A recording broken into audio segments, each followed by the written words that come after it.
just check if it works? Yeah, it does. Okay, thank you. Good morning. The great teacher and philosopher Paulo Freire famously said that for humans, dialogue is an existential necessity. The words that we use make our social realities visible to people, but it also makes it vulnerable to be shaped by other people and by their realities. So the way that we communicate with each other has huge potential for both oppression and for transformation. So this project is about creating transformative communication curricula for students that are geared towards working in the healthcare services. We present it to you in the shape of a tree so that we can show you our roots, our growth, and our unexpected outcomes or offshoots. So, like Hofstede's eternal golden braid, for those of you that are familiar with that, our strength also lies in the coming together of three entities. First of all, embracing the motto of nothing about us without us is our patient partner group. It's a group of lay people that were recruited because of the fact that they are experts of their own lived experiences, either as patients or as caregivers of patients.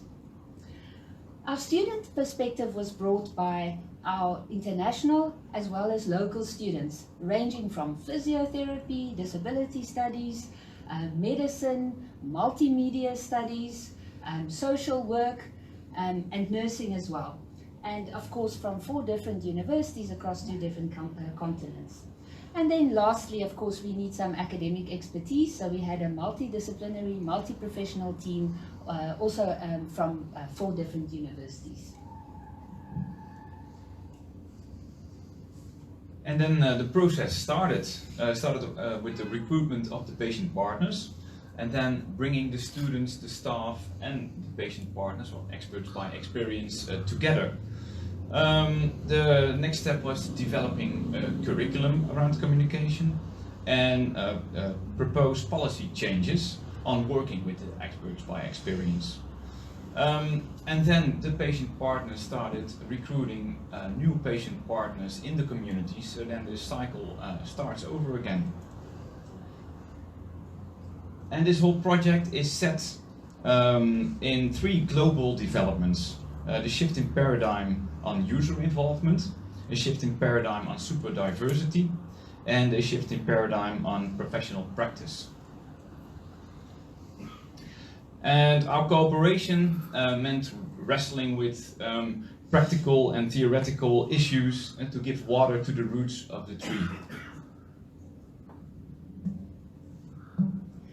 Of course, our tree had some very expected outcomes, the things that we put in our proposal, and number 1, of course, those are reports, things like a literature review, a report on how we recruited and the processes we followed, as well as forming, because after all we are in academic institutions, conceptual frameworks which are based on the community of practice fields.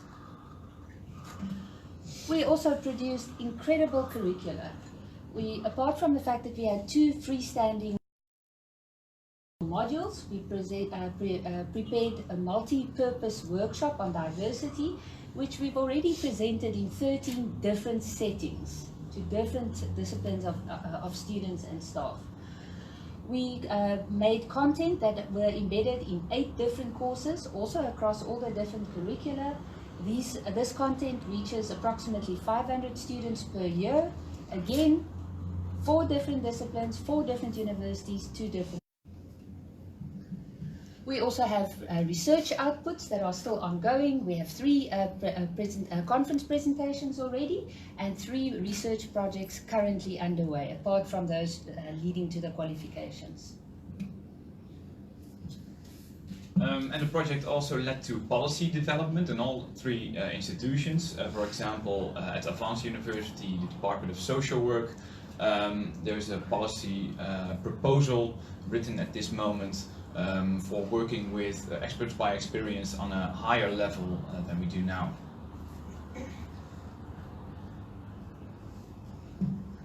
Of course, all of this would mean nothing if it wasn't for a community impact. Together with our students and various collaborators that are not directly related to CASO, we managed to put 3 health promotion projects into motion that we hope will also have a longitudinal impact on the community. The 3 health promotion initiatives straddled disability, stroke, as well as healthy aging. We also, as a result of that, the community from their own volition established a new NGO that is particularly focusing on stroke, and those South African partners will know that it's an absolute scourge that has huge socio-economic impact on our patients and their families.